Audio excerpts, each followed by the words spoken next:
Greetings, wanderers of the night. I'm the Keeper of Tales, here to guide you into a world of dreams.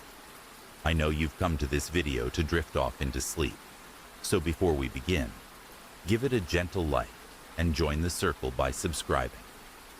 Tell me, where are you resting tonight, and what hour glows on your clock? Settle in, let the worries fade, and surrender to the calm. A night in the abandoned house in the woods. This happened to me a few years ago, in early autumn. I had decided to go camping alone, something I used to do often, just to clear my head. I picked a forest about an hour away from my town, a place I thought I knew well enough not to get into trouble. That afternoon, I parked my car at the trailhead and started hiking deeper into the woods. The trees were thick, their tops blocking most of the gray sky above. The air smelled of wet leaves and distant rain, and the further I walked, the quieter it became. No people, no animals, just me and the forest. I had planned to set up camp near a small clearing I knew about, but by the time I got close, it started to rain. First a drizzle, then heavier drops pattering on the ground. The clearing was already turning into a muddy mess. Setting up a tent there would have been miserable. As I looked around for shelter, I noticed something between the trees, a structure. At first, I thought it might be an old cabin. Curiosity got the better of me, and I made my way toward it. The building was unsettling. It looked ancient, the wood blackened by time, the roof sagging, windows either broken or missing entirely. I hesitated, standing there in the rain. The smart thing would have been to turn around, but the rain was picking up, and I told myself it was just an old house, nothing more. I pushed the door open with my foot. It groaned loudly, swinging inward into darkness. The smell inside was overwhelming: mold, damp wood, and something else, something faintly metallic, like rusted iron. I clicked on my flashlight. Dust floated in the beam, swirling lazily. The floorboards creaked under my boots as I moved inside. Every step echoed strangely, like the house itself was breathing around me. I found a room near the back, no windows, just solid walls, and decided it was the safest place to ride out the storm. I unrolled my sleeping bag on a relatively dry patch of floor, set down my backpack, and sat listening to the rain hammering the roof above me. For a while, everything was fine. The steady rhythm of rain was almost comforting. I even started to relax, until I heard it. Footsteps.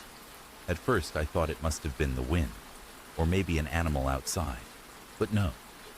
These were definite heavy steps, slow, measured, moving across the warped floorboards. I froze, straining to hear. They came closer, then stopped, right outside the room where I was sitting.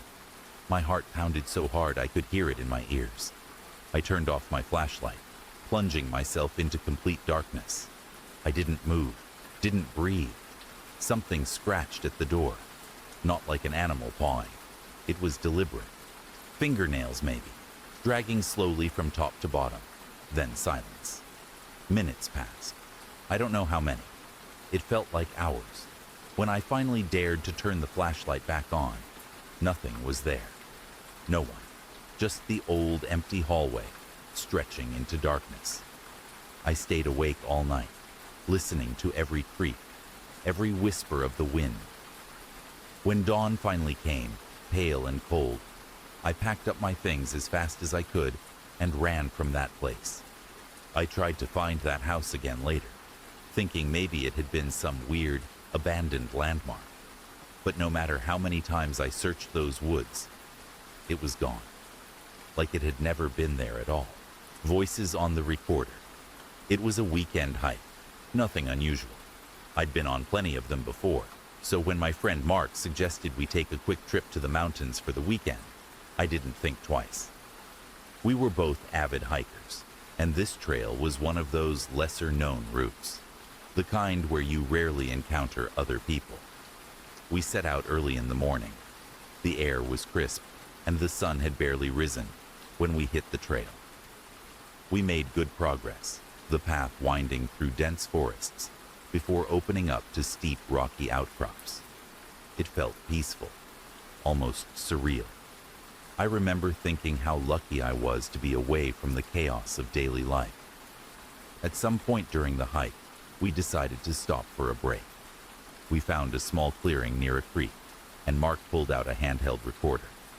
It wasn't something we typically used, but Mark thought it'd be a fun way to document the trip. He started recording, joking about how much fun we were having, and how we'd probably get lost in the woods and never be seen again. We laughed, but something in his tone struck me as odd, almost uneasy. We took a few more pictures, shared some snacks, and then continued on. It wasn't until we made camp later that evening, just as the sky turned dark, that Mark pulled out the recorder again. He played back the earlier recordings, laughing at our dumb jokes, but when he pressed play for the last clip, I froze. I didn't recognize it at first. There was no context, no laughter, just whispering. Quiet at first, like a distant hum. Then, unmistakably, a voice, harsh and raspy, like it was coming from deep within the earth itself. "Get out," it whispered, barely audible, but clear enough for me to hear. I laughed it off, thinking it was some weird feedback from the recorder or interference from the wind. But then the voice came again, louder this time and clearer. "Leave now." I felt a chill run down my spine. Mark was already hitting the rewind button, playing the same part over again. The voice was still there, but there was more now. Footsteps, faint but unmistakable, as if someone had been walking near us the entire time we were sitting by the creek. We both fell silent. It was unnerving, especially since the recorder had been lying on the ground the entire time, right next to us. There was no one else around, just the two of us in the middle of nowhere. Mark shrugged it off at first, but I couldn't shake the feeling that something was wrong. I told him I wasn't comfortable staying out there for the night, that the forest felt alive in a way I couldn't explain. But Mark just laughed again, dismissing it as paranoia. That night, we took turns keeping watch. I kept hearing noises from the trees, branches snapping, the sound of footsteps circling the camp. But every time I shined my flashlight toward the noise, there was nothing there. Just shadows, stretching unnaturally in the moonlight. The next morning, we packed up and headed back down the trail, trying to laugh off the weirdness of the night before. But something was different. The woods felt off. The air seemed heavier, like it was pressing down on us. Every turn in the trail felt like we were being watched. When we finally reached the parking lot, I felt a sense of relief wash over me. It wasn't until we were back home that I decided to check the recorder again. I didn't even have to press play. The moment I turned it on, I heard it. A low hum, followed by a voice, clearer than ever before. "Stay away." It wasn't just a warning, it was a command. I tried to erase the recordings, but they wouldn't delete. I reformatted the device, but every time I checked, the files were there. Always on the same day, always that same voice. It was almost like something was following me, reminding me that I had crossed into a place I shouldn't have been. I haven't gone back to those mountains since. I don't even go near any forests now. Every time I hear a strange noise at night or see a shadow move in the corner of my eye, I can't shake the feeling that whatever was on that recorder is still watching. And sometimes I hear that same voice, clear as day, echoing in my head. "Stay away." The storm's call of Kilmary Point. I've never been one for ghost stories, but Kilmary Point, a jagged outcrop on the west coast of the Isle of Mull, Scotland, changed that. The point is a lonely place, where cliffs drop into the Atlantic, and sea spray clings to the air like a shroud. Locals in Tobermory talk of a storm that never dies, its winds howling the name of a sailor lost to the deep. They say if you stand too long at the point's edge, you'll hear his voice, begging for rescue. I thought it was just island folklore, the kind spun to keep kids from the cliffs. That was before I went there myself. In the winter of 2023, I, Rachel Harper, a 35-year-old freelance writer from Glasgow, came to Mull for a travel piece on its hidden gems. I'm a city girl, more at home with coffee shops than cliffs, but the promise of a quiet retreat lured me to Kilmorey Point. I arrived on a gray January morning, my notebook tucked in my coat, a camera slung around my neck, and a flask of tea to ward off the chill. The point was as wild as I'd heard. Waves crashing against black rocks, gulls screaming overhead, and a lone standing stone etched with faded Celtic knots, marking the cliff's edge. I scribbled notes about the view, dismissing the locals' tales as poetic nonsense. As noon crept closer, the sky darkened, and a wind kicked up, sharp enough to sting my cheeks. I was about to head back when I heard it. A low, keening wail, not the wind but something human, rising from the sea below. I froze, my pen hovering over my notebook. "Hello?" I called, my voice swallowed by the gale. The wail came again, clearer now, a man's voice, hoarse and desperate. "Help me." My stomach twisted. I edged toward the cliff, peering down at the churning waves, but saw nothing. No boat, no swimmer, just foam and rock. Thinking it was my imagination, I turned away, but the wind roared, and the wail became a plea. "Don't leave me." My heart hammered. I fumbled for my camera, snapping a photo of the sea, hoping to capture something, anything, to explain the voice. That's when the air changed, growing heavy, like a storm about to break. The standing stone hummed, a vibration I felt in my bones, and the wind whipped into a frenzy, carrying the scent of salt and something fouler, like rotting seaweed. I stumbled back, but the world blurred, and for a moment, I wasn't on the cliff anymore. I saw him, a man in a tattered oilskin, clinging to a splintered mast, his face gaunt, his eyes wide with terror as waves swallowed him. He reached out, his lips forming my name, Rachel, though I'd never seen him before. The vision shattered, and I was back on the point, gasping, the stone silent, the wind calm. I ran to my car, my hands shaking as I drove to Tobermory. At a harborside cafe, I spilled my story to an old fisherman, Angus, whose weathered face grew grim. He told me of 1879, when a fishing boat, the Island Douve, sank off Kilmorey Point in a brutal storm. The captain, Eamon, was the only survivor, washed ashore, but broken by guilt for failing his crew. He returned to the point daily, calling for his lost men, until one night he vanished, presumed drowned in his grief. Angus said Eamon's spirit lingers, his storm summoning those who stand at the point, seeking aid he can never give. Back in Glasgow, I uploaded my photos, dreading what I'd find. One image, taken at the cliff's edge, showed a faint, translucent figure in the waves, his arm outstretched, though the sea was empty when I clicked the shutter. I deleted it, unable to look at his face. I haven't returned to Mull, but Eamon's voice echoes in my quiet moments, a plea I can't answer.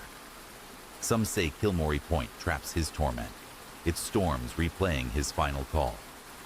I wonder if it's more, a crack in time where his loss reaches out, searching for someone to pull him from the deep, the ember glow of Raven's Tor. High in the Pennine Hills of northern England, Raven's Tor rises like a somber sentinel over the windswept dales of Derbyshire. Its craggy summit, crowned with a circle of weathered stones, is a place of whispered dread, where the air carries the faint tang of smoke, even on clear days. Locals in the village of Edale speak of a fire that burns without fuel, seen only by those who linger too long at dusk. Tales tell of shepherds who glimpsed flames atop the Tor, only to find cold stone, and of hikers who felt an oppressive heat that left no mark. To outsiders, Raven's Tor is a rugged landmark. To those who know its lore, it is a place where a forgotten tragedy smolders still. In the autumn of 2021, Sarah Bennett, a 27-year-old photographer from Sheffield, trekked to Raven's Tor to capture its stark beauty for a local art exhibition. A self-described skeptic with a passion for moody landscapes, Sarah brushed off the village's warnings as quaint folklore, eager to shoot the stone circle against the setting sun. She arrived in the late afternoon, her camera bag slung over her shoulder, the moorland air crisp and tinged with heather. The Tor loomed above, its stones etched with faint, spiraling patterns she assumed were natural weathering. As she set up her tripod, the wind carried a distant crackle, like twigs snapping underfoot. As the sun dipped below the hills, casting long shadows, Sarah noticed a faint glow pulsing at the center of the stone circle, like embers catching in a breeze. Thinking it was a trick of the light, she adjusted her camera, but the glow intensified, accompanied by a low, rhythmic thrum, as if the earth itself were breathing. Curious but wary, she approached, her boots crunching on gravel. The air grew warm, unnaturally so, and the crackle sharpened into the roar of a fire, though no flames were visible. Her camera's viewfinder flickered, showing a haze of orange where the glow should be, and a faint smell of charred wood filled her lungs. At the circle's edge, Sarah froze. The glow erupted into a spectral blaze, flames licking the stones without consuming them, illuminating a scene within the circle. Shadowy figures, clad in coarse 17th century garb, huddled around a pyre. A woman stood at the center, her hands bound, her face contorted in silent agony as the flames seemed to engulf her. The figures watched, their expressions a mix of fear and resolve, their lips moving in unison, chanting words Sarah couldn't hear. She snapped a photo, the flash blinding, and the vision vanished. The flames, the figures, the pyre, all gone, leaving only cold stones and a lingering heat on her skin. Trembling, Sarah fled down the Tor, the thrum fading behind her. In Edale, she sought out the village historian, an elderly woman named Edith, at the local library. Over tea, Edith shared a grim tale. In 1665, during the Great Plague, a healer named Marjorie was accused of witchcraft by panicked villagers. Fearing her remedies spread the disease, they burned her atop Raven's Tor, her cries silenced by the flames. The village buried the act, but the Tor, locals claimed, kept Marjorie's final moments alive, its fire flaring for those who tread too close. Edith warned that seeing the pyre meant bearing its pain, a burden Sarah now carried. Back in Sheffield, Sarah developed her photos, her hands shaking. One image, taken at the circle, showed a faint ring of flames and a woman's silhouette, though her camera had captured only stones moments before. She withdrew from the exhibition, unable to face the Tor's image. The crackle of fire haunted her dreams, and she swore she felt its heat on quiet nights. Some say Raven's Tor holds Marjorie's agony, its flames a testament to her unjust death. Others, like Sarah, wonder if the Tor is a wound in time, where a single night's horror burns eternal, waiting for eyes to bear its witness. The whispering ruins of Glenmore. In the far reaches of the Scottish Highlands, where the wind howls through jagged peaks and mist clings to the valleys, lies Glenmore, a remote glen steeped in legend. Its rolling moors and crumbling stone walls are all that remain of a village abandoned centuries ago, its name whispered with caution by those in nearby hamlets. Locals speak of strange lights flickering among the ruins at dusk, and voices carried on the breeze, recounting tales of sorrow and loss. To outsiders, Glenmore is a place of haunting beauty. To those who know its history, it is a place where the past refuses to rest. In the autumn of 2017, Ewan Fraser, a history teacher from Aberdeen, ventured to Glenmore to research a book on forgotten Highland settlements. A practical man in his late 30s, Ewan dismissed the local superstitions as colorful folklore, attributing them to the isolation of the region. Armed with a notebook, a camera, and a map, he arrived at the glen on a crisp October morning, the air heavy with the scent of damp earth and heather. The ruins were as he'd imagined, scattered stones marking the outlines of long-gone homes, a collapsed kirk, and a single intact archway, etched with faded Gaelic runes. As he sketched the archway, he felt a peculiar chill, though the sun was high and the wind still. By mid-afternoon, Ewan had explored most of the site, taking photos and jotting notes about the village's likely demise during the highland clearances. As he sat on a moss-covered stone to eat a sandwich, he noticed a faint sound, like a low murmur, rising from the direction of the kirk. Thinking it was the wind whistling through the broken walls, he ignored it and continued writing. But the sound grew clearer, resolving into what sounded like a man's voice, hoarse and pleading, though the words were indistinct. Curious but cautious, Ewan stood and approached the kirk, his boots sinking into the soft earth. Inside the roofless kirk, the air felt heavier, as if the ruins were holding their breath. The murmuring stopped abruptly, replaced by silence so profound it made Ewan's ears ring. He scanned the empty space, seeing only crumbling stones and patches of grass. Then, from the corner of his eye, he caught a flicker of movement near the altar, a shadow that seemed to shift against the light. Heart pounding, he raised his camera and snapped a photo, the flash illuminating the ruins. In that brief burst of light, he saw him, a man in tattered 18th century clothing, his face gaunt and streaked with dirt, kneeling at the altar with his hands clasped in desperation. The figure's eyes met Ewan's, wide with anguish, before the flash faded and the kirk returned to emptiness. Ewan stumbled back, his breath shallow. He checked his camera, but the photo showed only the altar, no trace of the figure. Convinced he'd imagined it, he tried to rationalize the experience. Perhaps exhaustion, or the power of suggestion from local tales. But as he turned to leave, the murmuring resumed, now accompanied by a woman's soft sobbing, echoing from the archway outside. Against his better judgment, Ewan followed the sound, his legs trembling. Under the archway, he saw nothing but felt an overwhelming wave of despair, as if the air itself carried the weight of unspeakable loss. Terrified, Ewan fled the glen, driving back to the nearest inn in a daze. That evening, over a pint, he confided in the innkeeper, a weathered woman named Morag, who'd lived in the area all her life. Hesitant at first, she shared the story of Glenmore's final days. In the 1790s, during the clearances, the village was forcibly emptied by landowners. A crofter named Lachlan, unable to bear leaving his ancestral home, defied the eviction orders. When soldiers came, Lachlan's wife, Elspeth, pleaded for mercy, but in the chaos, both were killed in the kirk, their bodies left among the ruins. Since then, locals claimed their grief lingered, their voices haunting the glen, heard only by those who lingered too long. Ewan returned to Aberdeen, shaken but determined to include Glenmore in his book. He developed his photos, hoping for evidence, but found only one anomaly.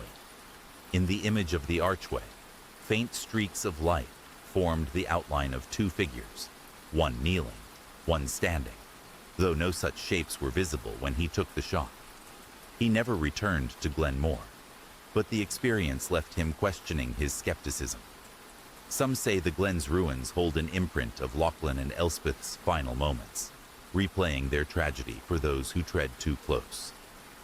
Others, including Ewan, wonder if the glen is a place where time frays, allowing the past to bleed into the present, a reminder of a sorrow that refuses to fade.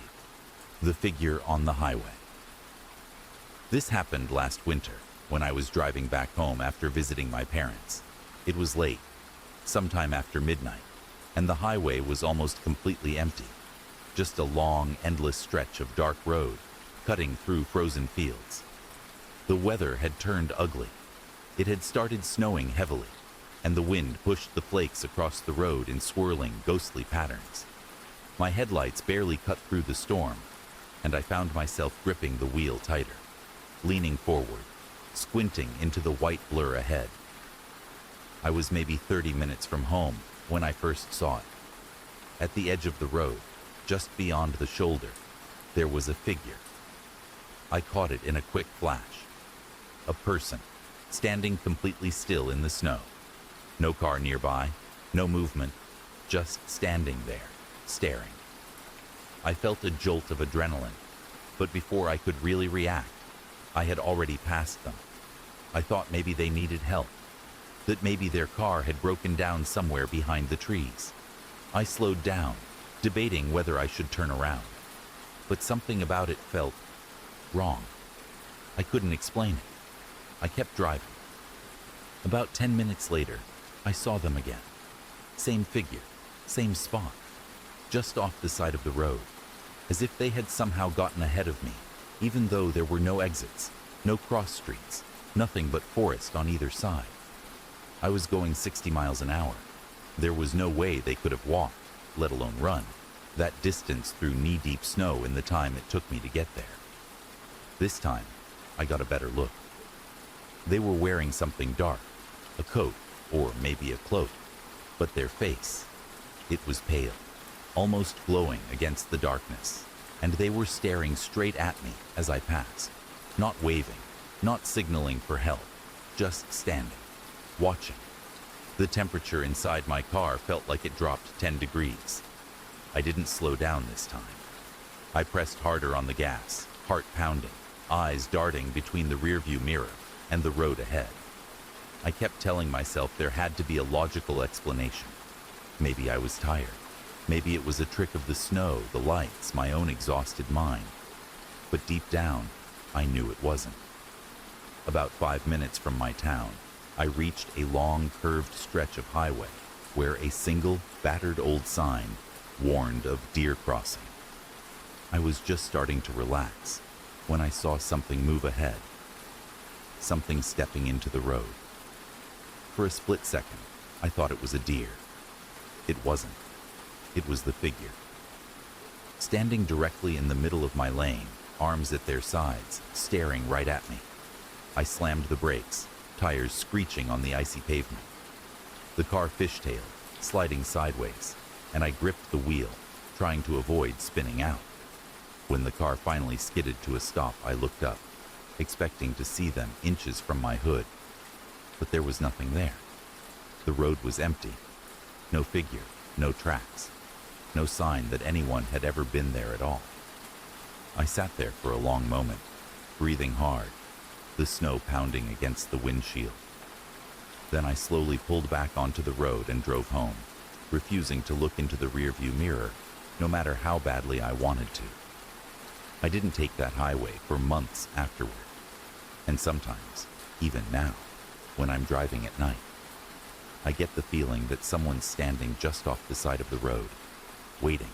The forgotten feast of Hollow Vale. In the shadowed heart of County Galway, Ireland. Hollow Vale is a windswept hollow where the River Corrib bends around a cluster of ancient yew trees, their gnarled roots clutching the earth like skeletal hands.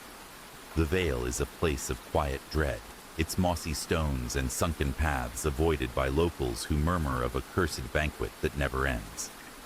Tales persist of travelers hearing laughter and clinking glasses on moonless nights, only to find the vale empty, its air thick with the scent of decay. To visitors, Hollow Vale is a picturesque relic. To those in nearby Ballinasloe, it is a place where the dead dine in silence. In the spring of 2022, Liam Walsh, a 42-year-old accountant from Dublin, visited Hollow Vale to settle a family matter. His late uncle had left him a small plot of land nearby, and Liam, ever practical, saw the trip as a chance to assess its value. A man of numbers, not superstitions, he scoffed at the village pub's warnings about the Vale, chalking them up to rural exaggeration. On a damp April evening, armed with a flashlight and a surveyor's map, he drove to the hollow, parking near a stone bridge that marked its edge. The yews loomed in the twilight, their branches swaying despite the still air, and a faint mist curled along the riverbank. As Liam surveyed the land, noting boundaries under the beam of his flashlight, he caught a whiff of something odd. Roasted meat and spiced wine, as if a feast were nearby. Puzzled, he followed the scent toward the yews, where the ground dipped into the vale's heart. There, beneath the trees, he saw a flickering glow, like candlelight, spilling from an open space he hadn't noticed before. As he approached, the scent grew stronger, mingled now with a sour note of rot. A low hum of voices, jovial, then strained, reached his ears, accompanied by the clatter of plates. Assuming a local gathering, Liam called out, but the sounds ceased abruptly, leaving only the river's murmur. Curiosity overriding caution, Liam stepped into the clearing. Before him stood a long oaken table, set for a grand banquet. Silver goblets, platters of steaming food, and chairs, filled with figures in tattered finery, their faces pale and hollow. At the table's head sat a man in a velvet doublet, his eyes sunken, raising a goblet in a silent toast. The guests mirrored him, their movements mechanical, their lips moving without sound. Liam's flashlight wavered as he noticed the food: molded bread, rancid meat, wine clouded with sediment. Yet the figures ate, their jaws grinding in eerie unison. A woman in a frayed gown turned to him, her gaze empty, and pointed to an empty chair, as if inviting him to join. Panic seized Liam. He backed away, but the ground seemed to shift, the yews closing in like a cage. The table glowed brighter, and the figures' silent feast grew frenzied, their hands tearing at the spoiled food, their eyes now fixed on him. A chilling realization hit. The chair was meant for him. He bolted, tripping over roots, the laughter resuming behind him, now cold and mocking. When he reached his car, gasping, he glanced back. The veil was dark, the glow gone, the scent vanished. His flashlight showed only muddy footprints, but his map, dropped in the chaos, was missing. Shaken, Liam sought answers at the pub, where an old farmer, Seamus, shared a grim tale. In the 1690s, during the Williamite War, a wealthy merchant hosted a lavish feast in Hollow Vale to celebrate a truce. But betrayal poisoned the night. Rival clans, invited as guests, massacred the host and his kin, leaving the table untouched. The bodies were buried in unmarked graves, and the Vale was shunned, its feast said to replay for those who disturbed its rest. Seamus warned that joining the table meant joining the dead, a fate Liam had narrowly escaped. Liam sold the land without returning, but the memory clung to him. Weeks later, sorting his uncle's belongings, he found an old sketch of a banquet, the table and figures identical to those in the Vale, though the paper was dated 1701. He burned it, unable to bear its weight. Some say Hollow Vale traps the betrayed, their feast a curse that ensnares the unwary. Others, like Liam, wonder if the Vale is a stage where history's wounds replay, waiting for one more guest to claim its empty seat. Whispers. Outside the tent. A couple of summers ago, I went camping with two of my friends. We picked a remote spot miles away from the nearest town, deep in the woods where you could barely get any cell service. It was supposed to be a weekend to disconnect. Just us, a campfire, and the stars overhead. The first night went exactly like we planned.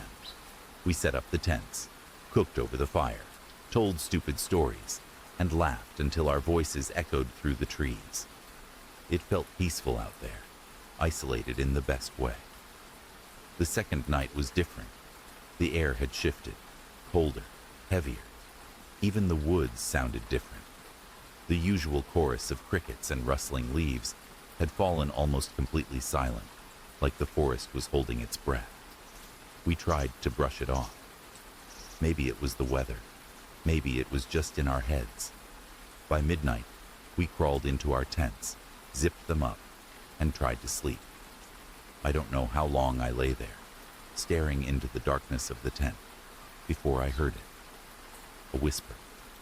At first, it was so soft I thought it was the wind, just a faint hissing, weaving between the trees. But as I listened, it became clearer, distinct words, though I couldn't make out what they were saying. I sat up, heart pounding, and strained to hear. It sounded like multiple voices, low, murmuring, moving around the camp. I unzipped the tent just an inch and peered out. The fire had burned down to nothing but embers. The woods beyond were pitch black. I couldn't see anyone, but the voices were there, circling, as if a group of people was walking slowly around us. I whispered to my friends, asked if they were hearing it too. One of them, Jake, muttered something about a bad dream and turned over. The other, Sam, didn't answer at all. Then I heard footsteps. Soft at first, like someone stepping carefully through the underbrush, getting closer, closer. Suddenly, something brushed against the side of my tent, just a light touch, like fingers running along the fabric. I froze, barely breathing. Another whisper, right outside the tent now. So close I could almost feel the breath behind it. Still no clear words, just the sickening feeling that whoever, or whatever, was out there, was trying to lure us out. I clenched my flashlight, but I didn't turn it on. Some instinct told me not to, that if I showed any sign I was awake, they might come inside. I sat like that for what felt like hours, the whispers rising and falling, footsteps crunching in the dead leaves, circling, always just out of sight. Sometime just before dawn, the sounds faded. One by one, the voices drifted away, swallowed by the forest. The last thing I heard was a single drawn-out whisper right at the entrance to my tent, a word I finally understood. Come. When the sun finally rose, I stumbled outside. Jake and Sam were already packing, pale and shaking. They'd heard it too. We broke camp in record time and didn't speak much on the drive home. We never went back to those woods again. And even now, when the night is quiet and the wind picks up just right, I swear I can still hear those whispers, somewhere just beyond the trees. The Phantom Blade of Thornwick Hollow. Deep in the Yorkshire Dales of northern England, Thornwick Hollow is a secluded valley where twisted oaks and jagged limestone cliffs guard a forgotten battlefield. The hollow is a place of eerie stillness, its air heavy with the memory of blood and steel. Locals in the nearby village of Grassington whisper of a spectral clash that echoes through the mist, the clash of swords heard when fog blankets the hollow. Tales speak of wanderers who glimpsed a fleeting duel beneath the oaks, only to find no trace of combatants.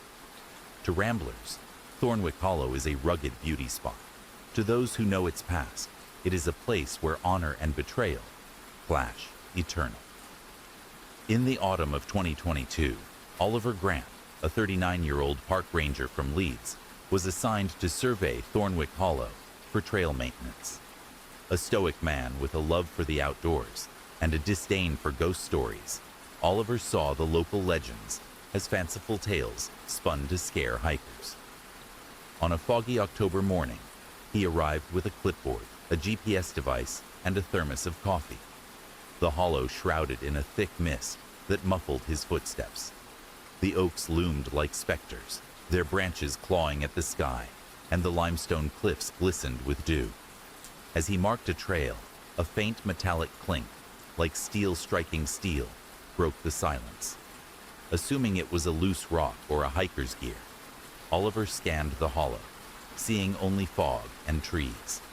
The clink grew sharper, joined by a low grunt of effort, as if two men were locked in combat. His curiosity piqued. He followed the sound toward a clearing beneath the largest oak, where the mist swirled unnaturally, forming eddies that seemed to pulse with intent.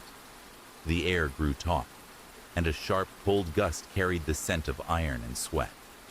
Oliver's GPS flickered, its screen glitching, and the clinking became a furious clash, punctuated by a cry of rage. He gripped his clipboard, heart racing, as the fog parted to reveal a glint of metal.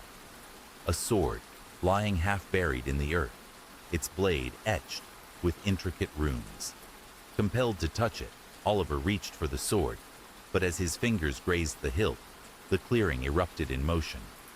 Two figures materialized from the mist, clad in 18th century garb, one in a tattered red coat, the other in a dark cloak, their swords locked in a deadly dance. The red-coated man, his face scarred and furious, parried a blow from his cloaked opponent, whose eyes burned with betrayal. Their blades sparked, and the ground beneath Oliver trembled, as if the hollow itself were reliving their fury. The cloaked man staggered, clutching his chest, and his gaze met Oliver's, a silent accusation that froze him in place.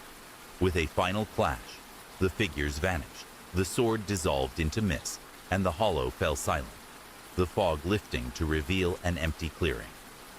Shaken, Oliver stumbled back to Grassington, seeking answers at the village inn. There, an old blacksmith, Thomas, shared a tale of 1745, during the Jacobite Rising. Two brothers, Alistair and Duncan, swore loyalty to opposing sides, one to the crown, one to the Stuarts. Their feud culminated in a duel in Thornwick Hollow, where Alistair, the elder, struck down Duncan in a fit of rage, only to die of his own wounds days later. The brothers' swords were buried with them, but the hollow, Thomas said, replayed their betrayal for those who disturbed its peace, the blade a conduit for their unending strife. Oliver returned to Leeds, his survey unfinished, the clash of swords echoing in his mind. He reviewed his GPS data, finding a single anomaly. A brief video clip, recorded unintentionally, showing a faint blur of two figures beneath the oak, though he'd seen no one when it was captured. He avoided Thornwick Hollow thereafter, but the weight of that glance lingered. Some say the hollow traps the brothers' fury, their duel a wound that bleeds through the mist. Others, like Oliver, wonder if the valley is a stage where time replays its darkest oaths, waiting for hands to touch the blade that binds them, the vanishing path of Blackthorn Moor. Nestled in the wilds of Northumbria, England, Blackthorn Moor stretches across a desolate expanse of heather and bog, where ancient standing stones cast long shadows under brooding skies. The moor is a place of whispered legends, its paths said to shift beneath the feet of unwary travelers. Locals in the nearby village of Hexham speak of walkers who strayed from the trails, only to return hours later with tales of lost time or glimpses of things that should not be. To most, the moor is a place to avoid after dusk, its eerie silence broken only by the cry of curlews and the rustle of unseen things in the bracken. In the summer of 2019, Clara Henshaw, a 29-year-old graphic designer from Newcastle, decided to hike Blackthorn Moor during a weekend retreat. An avid walker with a love for sketching landscapes, Clara was drawn to the moor's stark beauty and its reputation for mystery, which she dismissed as quaint superstition. Equipped with a backpack, a detailed map, and her sketchbook, she set out on a clear July morning, following a well-trodden path marked by weathered stones. The air was warm, scented with wildflowers, and the standing stones loomed like silent sentinels as she sketched their weathered surfaces. As noon approached, Clara noticed a narrow side path branching off into a copse of twisted blackthorn trees, unmarked on her map, but invitingly shaded. Curious and confident in her navigation skills, she followed it, expecting to loop back to the main trail. The path wound deeper into the moor, the trees growing denser, their gnarled branches blotting out the sun. After a few minutes, she stopped to check her watch. It read 12:15 p.m. But as she continued, the light dimmed unnaturally, and a chill settled over the moor, as if twilight had fallen in an instant. The path seemed to stretch endlessly, the trees closing in, and Clara's map now showed no trace of the cops or the path she'd taken. Unease crept in, but Clara pressed on, hoping to find the main trail. Then she heard it, a faint hum, like a distant chant, rising from the ground itself. The sound grew into a rhythmic murmur, words in a language she couldn't place, both mournful and urgent.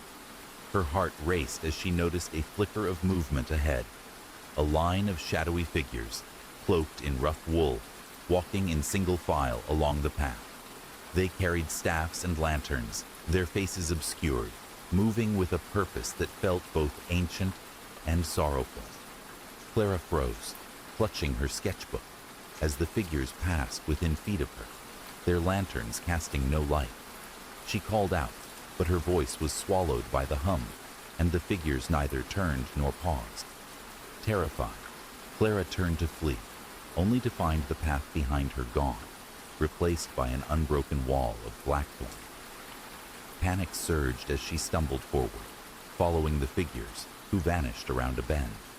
When she reached the spot, the path abruptly ended at a clearing she hadn't seen before, dominated by a single standing stone, carved with spirals. The hum ceased, and the air grew still. Clara checked her watch. It now read 6:45 p.m., though she felt only minutes had passed. Her phone showed no signal, but the timestamp on her last photo, taken at 12:10 p.m., confirmed she'd lost over 6 hours. Shaken, Clara retraced her steps, somehow finding the main trail again.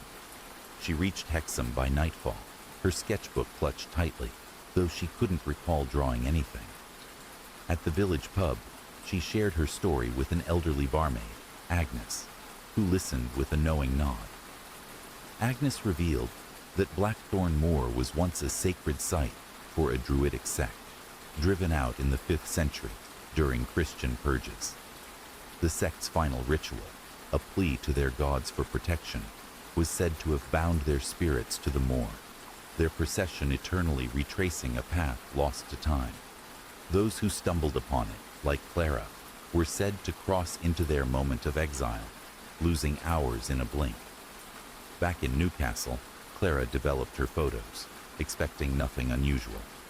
But one image, taken at the standing stone, showed faint, translucent figures circling it, their lanterns glowing dimly. Figures she hadn't seen when she pressed the shutter.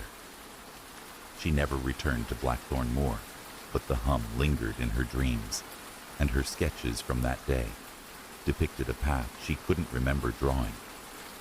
Some say the moor's paths are alive, shifting to ensnare the curious, replaying the druid's last march. Others, like Clara, wonder if the moor is a tier in time, where the past walks alongside the present, waiting for those who stray too far. The silent bell of Dunraven Crag. Perched on the rugged cliffs of Pembrokeshire, Wales, Dunraven Crag overlooks the churning waters of the Celtic Sea, its windswept slopes dotted with the ruins of a medieval chapel. The crag is a place of stark beauty, but locals in the nearby village of St. Bride's speak of it with unease, claiming the chapel's bell, long since removed, still tolls on stormy nights, heralding sorrow. Tales abound of sailors who heard its phantom chime before their ships met the rocks below, and of walkers who felt an inexplicable pull toward the cliff's edge. To most, Dunraven Crag is a scenic overlook. To those who know its secrets, it is a place where grief lingers like salt in the air. In the winter of 2020, Megan Price, a 34-year-old marine biologist from Cardiff, visited Dunraven Crag to study coastal erosion for a university project. A pragmatic woman with little patience for ghost stories, Megan saw the crag's legends as romantic embellishments, likely spread to draw tourists. She arrived on a blustery February afternoon, her backpack laden with surveying tools, a thermos of tea, and a waterproof notebook. The chapel ruins were bleak but striking, their stone walls weathered by centuries of salt and wind, the bell tower reduced to a jagged stump. As she measured the cliff's retreat, the sea roared below, and gulls wheeled overhead. As dusk approached, The wind grew fiercer, carrying a faint metallic hum that Megan assumed was the creak of her tripod in the gale. She packed her equipment, ready to leave, but the hum sharpened into a single, resonant clang, like a bell struck once and left to fade. Startled, she scanned the ruins, seeing nothing but shadows and stone. The sound came again, clearer now, echoing from the tower's empty frames. Her scientific mind raced for explanations, a loose metal fragment perhaps, or vibrations from the cliffs. But the clang repeated, steady and deliberate, each toll heavier than the last. Uneasy, Megan approached the tower, her flashlight beam cutting through the gathering dark. At the tower's base, the air grew thick, as if pressing against her chest. The bell's tolls slowed, and between them, she heard a low, anguished moan, unmistakably human. Her flashlight flickered, revealing a fleeting shape in the tower's arch. A woman in a hooded cloak, her hands clutching an invisible rope, her face pale and etched with despair. The woman's lips moved, forming silent words, and her eyes locked onto Megan's with a plea that sent a shiver down her spine. The next toll was deafening, and Megan stumbled back, her flashlight dying. When she fumbled it back on, the woman was gone, and the bell's chime had stopped, leaving only the howl of the wind. Shaken, Megan fled to St. Bride's, seeking refuge in a small cafe. Over a steaming mug, she recounted her experience to the cafe owner, an elderly man named David, whose eyes darkened at her words. He shared a story passed down through generations. In the 14th century, during a brutal storm, a ship carrying the village's men foundered off Dunraven Crag. The chapel's bell ringer, a widow named Gwenllian, rang the bell frantically to guide them home. But the storm drowned her efforts, and all aboard perished, including her only son. Overcome with guilt, Gwenllian climbed the tower and leapt to her death, her final toll echoing as she fell.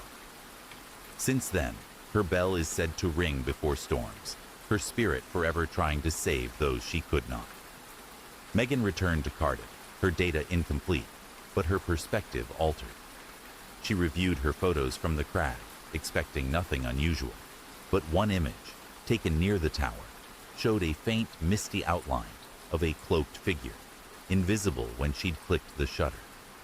She never spoke of Dunraven Crag again, but the toll of that bell haunted her thoughts, especially on stormy nights. Some say Gwenllian's grief is bound to the crag, her bell a warning etched into the stone. Others, like Megan, wonder if the cliffs hold a fragment of her despair, ringing out across time to those who stand too close to the edge. The lost locket of Sorrow's Beck. Tucked away in the rolling hills of County Antrim, Northern Ireland, Sorrow's Beck is a narrow stream that winds through a secluded glen, its banks lined with ancient hawthorn trees and crumbling dry stone walls. The beck is a place of quiet unease, its waters said to carry the echoes of a child's cry, heard only when the moon is hidden. Locals in the nearby village of Glenarm whisper of a locket lost in the stream, its gleam drawing wanderers to the water's edge, only to leave them with a weight they cannot shake. To passers-by, Sorrow's Beck is a serene brook. To those who linger, it is a place where a mother's grief ripples through time. In the summer of 2023, Fiona Kelly, a 31-year-old librarian from Belfast, visited Sorrow's Beck to escape the bustle of city life. A reserved woman with a fondness for local history, Fiona was intrigued by the glen's folklore, but saw it as charming myth, not reality. On a warm June afternoon, she arrived with a picnic basket, a book on Irish legends, and a small journal to jot down thoughts. The beck sparkled under the sun, its shallow waters gurgling over smooth pebbles, and the hawthorns bloomed with creamy blossoms. Settling on a flat stone by the stream, Fiona began reading, the gentle ripple of the water soothing her nerves. As the afternoon waned, a glint in the beck caught Fiona's eye, a flash of silver beneath the surface, like a coin or jewel. Thinking it was a lost trinket, she leaned closer, dipping her hand into the icy water. Her fingers brushed something smooth and metallic, but as she grasped it, a sharp, childlike wail pierced the air, high and desperate. Startled, Fiona yanked her hand back, the object slipping away. The wail grew louder, joined by a woman's anguished sob, both sounds emanating from the stream itself. Her heart pounding, Fiona scanned the glen, seeing no one, but the air turned heavy, laden with a sorrow that pressed against her chest. Drawn by an inexplicable urge, Fiona waded into the beck, the cold biting her ankles. The glint reappeared, and this time she retrieved it, a small heart-shaped locket, its surface engraved with a Celtic knot, tarnished, but intact. As she held it, the wail intensified, and the water around her seemed to shimmer, revealing a fleeting vision.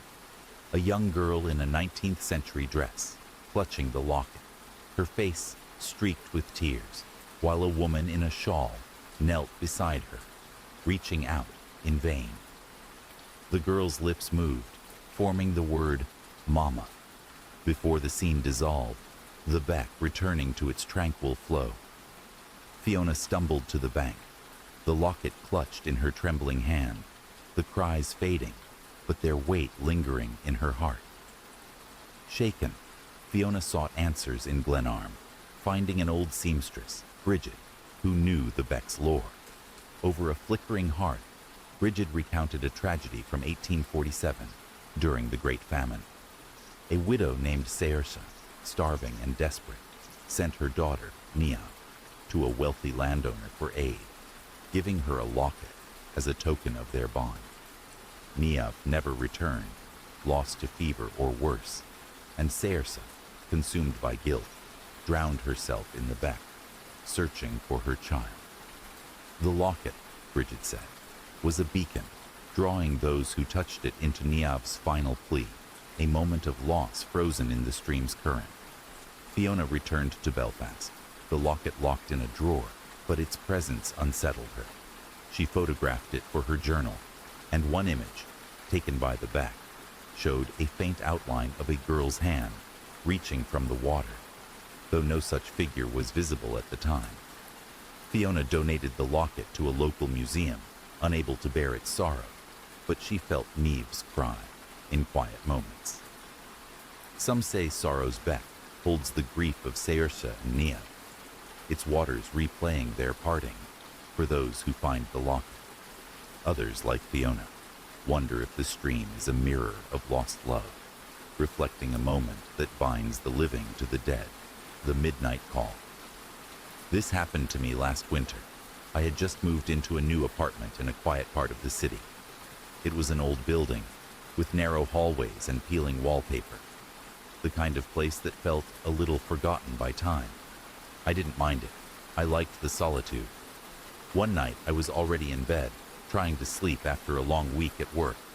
It was just past midnight when my phone rang. I remember looking at the screen, expecting to see a call from a friend, or maybe a family member. But there was no name, just a number, a string of digits that didn't look familiar at all. I hesitated before picking it up. I wasn't expecting anyone, but curiosity got the best of me, and I swiped to answer. "Hello?" I said, my voice still thick with sleep. The other end was completely silent. No sounds at all. I waited for a moment, thinking it might be a wrong number or a telemarketer. But then, I heard something. A faint breathing, slow, deep, almost like it was being forced. I froze. My heart skipped a beat. No one spoke. "Hello?" I said again, my voice now more alert, but still no response. I was just about to hang up when a whisper came through the line. It wasn't a word, just a sound. A soft, guttural hum, like someone trying to speak, but unable to form real words. I felt a chill crawl down my spine. I pulled the phone away from my ear for a second, just to make sure I wasn't imagining it. But then, there it was again. The whisper, louder this time. "Help me." The voice was raspy, almost strained, and it sent a wave of unease washing over me. I gripped the phone tighter, my thoughts racing. "Who is this?" I asked, my voice shaking slightly. The line went dead. I checked my phone. The call had ended. But the thing was, the screen didn't show that it had been a missed call. It was as if no one had called at all. I stared at the screen for a long time, trying to make sense of it. I checked the number, but it didn't match anything in my contacts. It wasn't from anyone I knew. I tried to dismiss it, chalking it up to my imagination playing tricks on me in the dark. But something about it didn't sit right. The voice, the way it sounded so close, yet so far away. I tried to go back to sleep, but every time I closed my eyes, I saw the number on my phone. My mind kept replaying the whisper, "Help me," over and over. A few minutes later, my phone rang again. I looked at the screen, heart pounding. The same number. I didn't want to pick it up, but I couldn't stop myself. I answered, breath catching in my throat. This time, the voice was clearer, almost desperate. "You shouldn't have answered." I didn't say anything. I just hung up, immediately. But that wasn't the end of it. The calls kept coming, at random hours during the night, always from that same strange number. Sometimes the voice was just breathing. Other times, it would whisper something. "Don't sleep," or "I see you." Each call made my skin crawl, and I couldn't figure out what was happening. I tried blocking the number, but it didn't help. The calls kept coming, from different numbers, sometimes even with no number at all. I couldn't take it anymore. I packed up my things and moved out of that apartment. But even now, I get the occasional call. Each time I answer, there's only silence, or that same whisper, "Help me." And I can't help but wonder, was I ever supposed to hear it? And so, wanderers of the night, our tale dissolves into the shadows.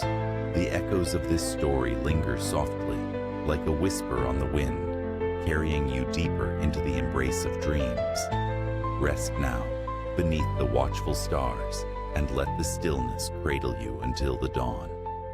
Sleep well, my friends, until the next tale calls you back. Good night.